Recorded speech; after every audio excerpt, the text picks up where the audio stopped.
Have you ever noticed how something that's really good and positive can quickly become something that's really bad and negative?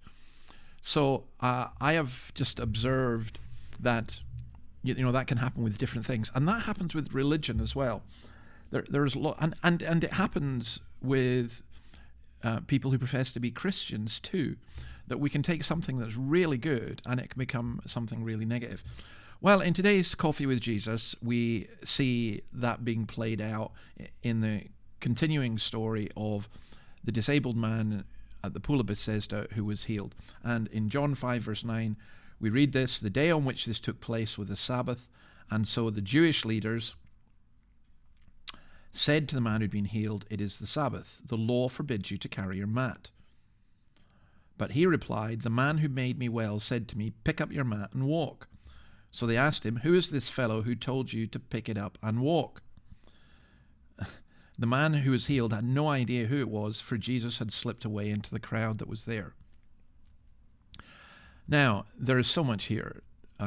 Let me talk about a couple of perversions of religion and then something that isn't a perversion.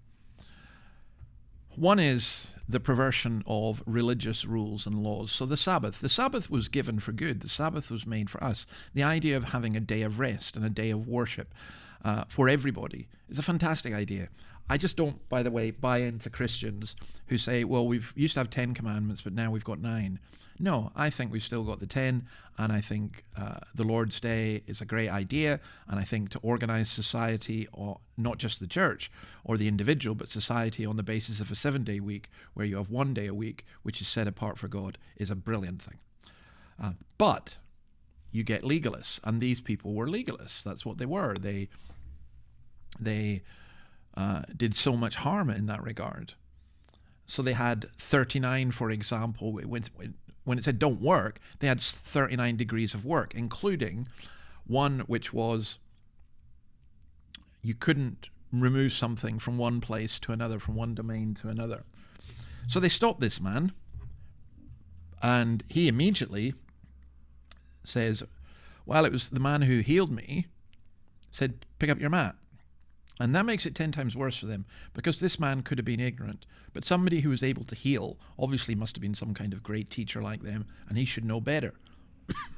So they are furious. Now, the perversity in all of that, I think there's a perversity in distorting the good commands of God. That's one thing that happens, but I think the other perversity is simply this: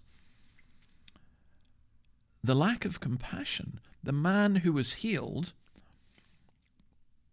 they don't care. For 38 years, he had been crippled, and now he's up around and walking, but they are so obsessed with their rules and organization and status and position within the religion that they cannot rejoice at someone being healed. And I think that is a perversion of true religion. True religion is to look after the widows and the orphans in their compassion, in their need, and to keep yourself from being unspotted by the world, as James says. But here's a religion that's harsh, that's legalistic, and that doesn't show compassion to people. Now, the real religion, what I want to say with all of that as well, is that Jesus had slipped away into the crowd. I imagine a modern day healer would be announcing it all over the place, but Jesus healed him and then slipped away into the background. There's a humility about Christ, and there's a harshness about his opponents that really, really stands out.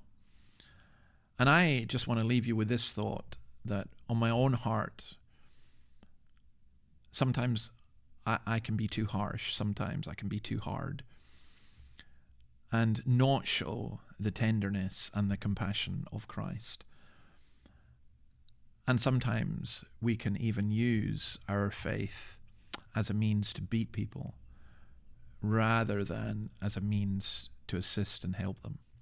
So I'm going to love you and leave you with that. God bless you, and see you tomorrow. Bye.